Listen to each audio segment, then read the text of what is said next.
It's so funny that the two dudes are douchey and kill me.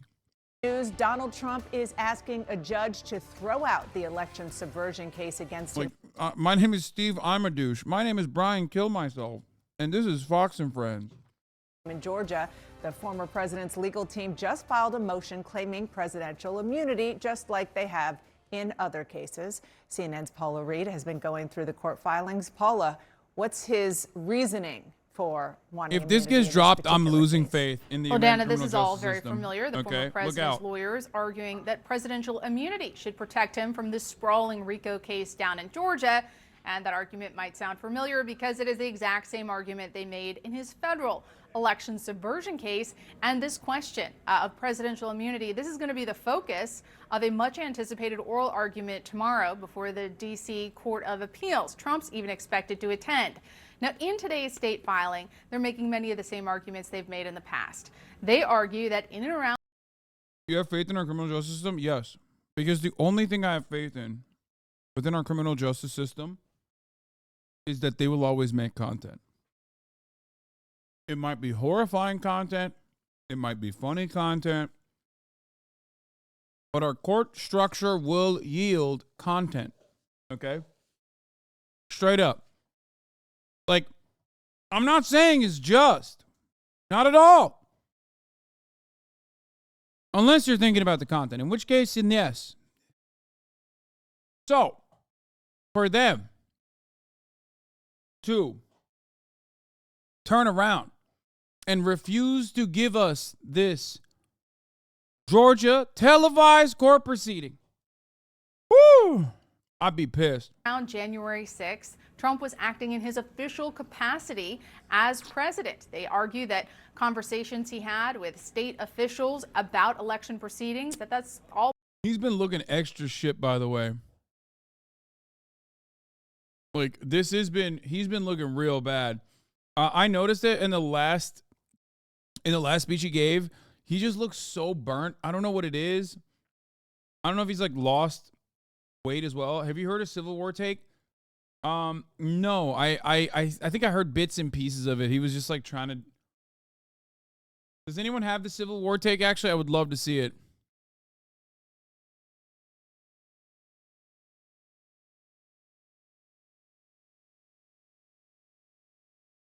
They're lowering the video resolution so you can't see how shitty he looks in his rallies now. Wait, no way. No, they're not. That's crazy. It's like saying you're deliberately running ad breaks so people don't see how shitty Trump looks at the top of the hour. It's like, no, that's just a thing that I do at the top of the hour. And also you can avoid the ads and see how shitty Trump looks at the top of the hour, just like every other part of the hour, as long as you subscribe for $5 or free with a Twitch Prime. Is that the best type of segue? No. Did I try my best? Yes. And sometimes you should give me a 10-10 just for trying hard, okay? Participation trophy style. Just like sometimes you get a gifted sub to avoid the top of the hour ad break. Participation trophy style. Here's the 3-minute ad break now.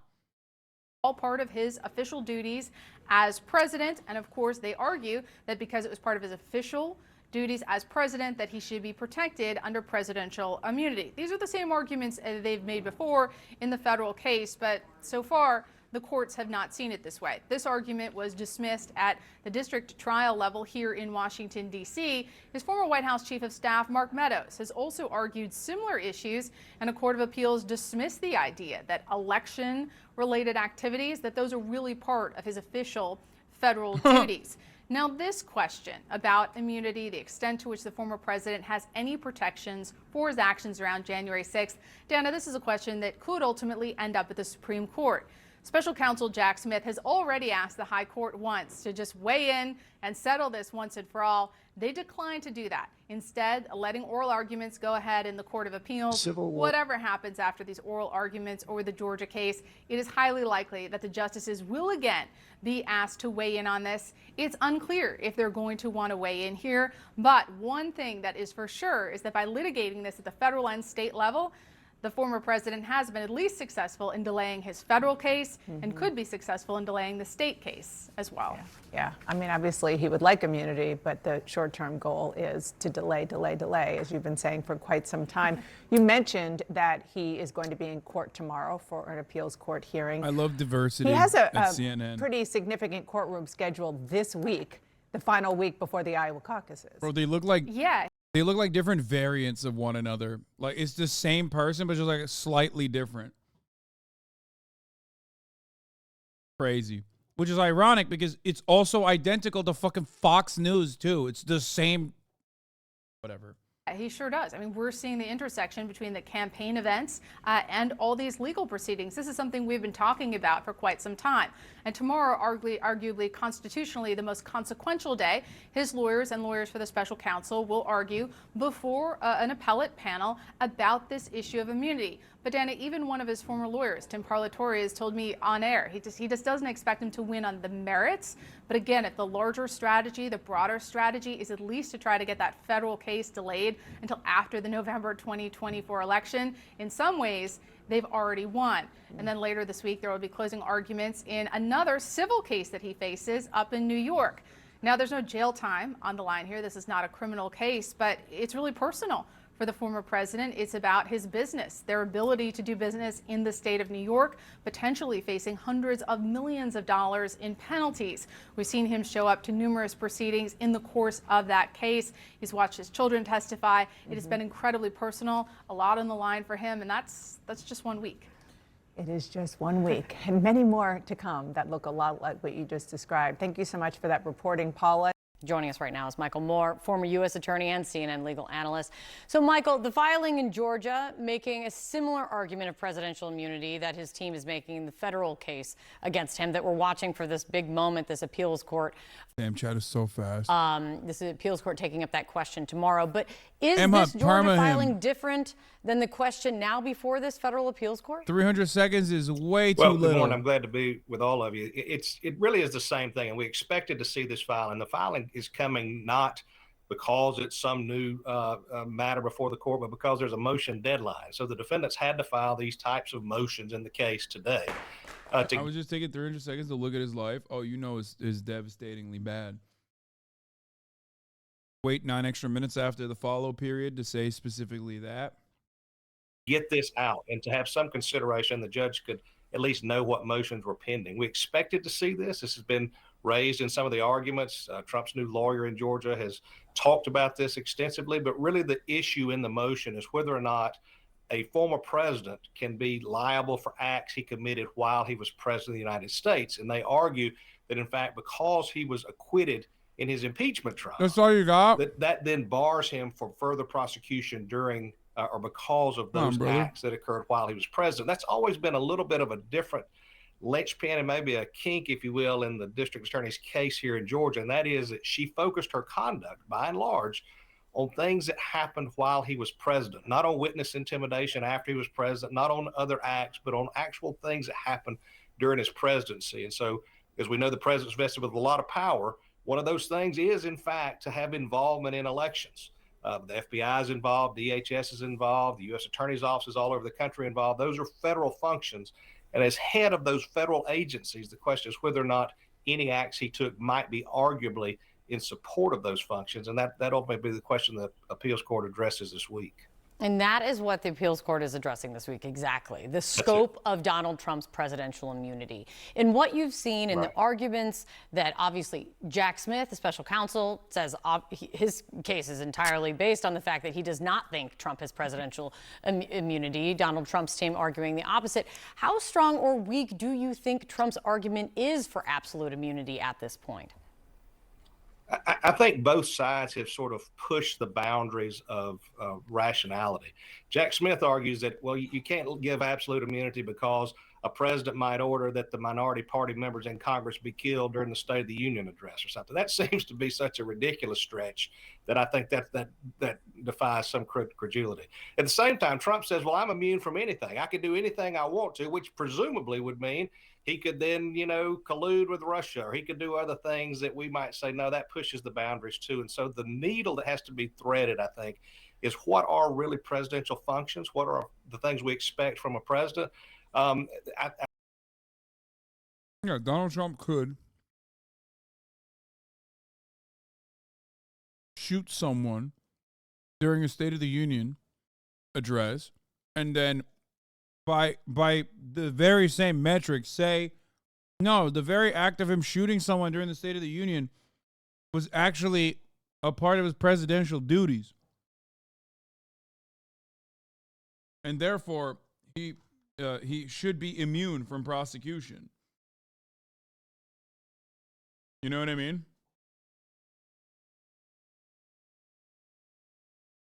I trust this guy with his accent and dress. I agree. Lol Cow viewer, you got to try harder, brother. Try harder, buddy. You're failing.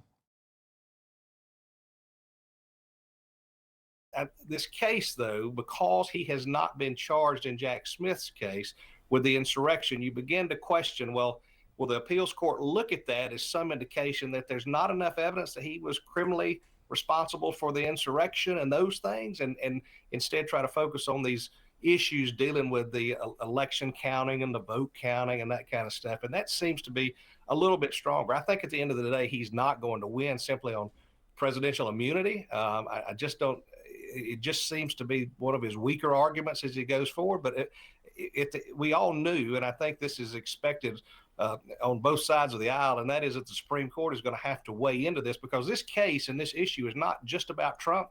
It's about the president 50 years from now and 100 years from now, and what presidential power and presidential immunity will mean going forward, not just as we look sort of at the past of the oddities of the Trump administration.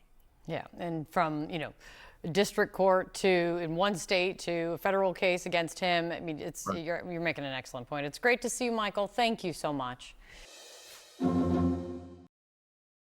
Awesome.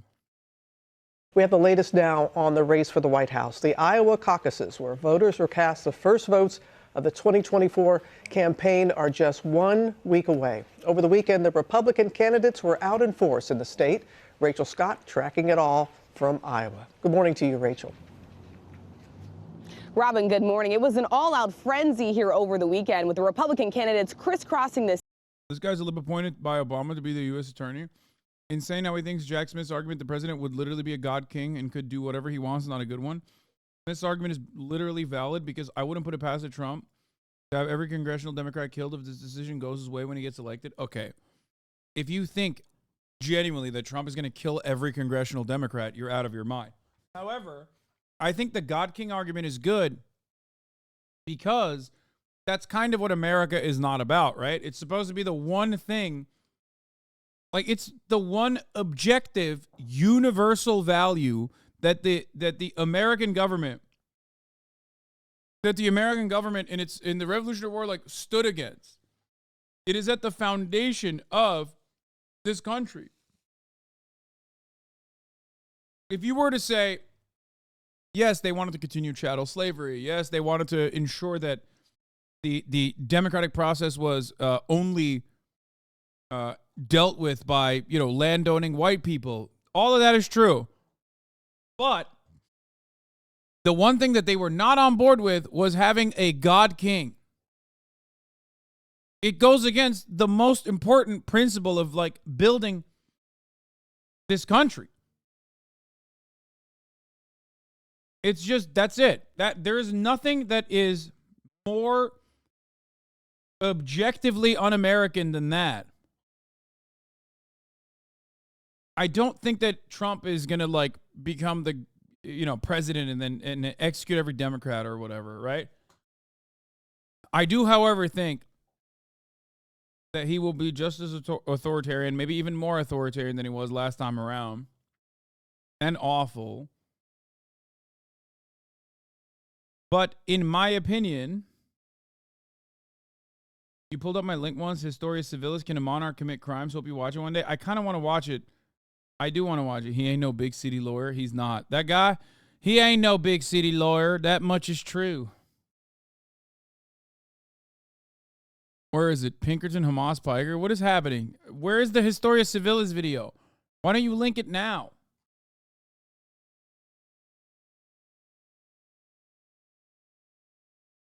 I hate how winnable Trump has made this election for Democrats.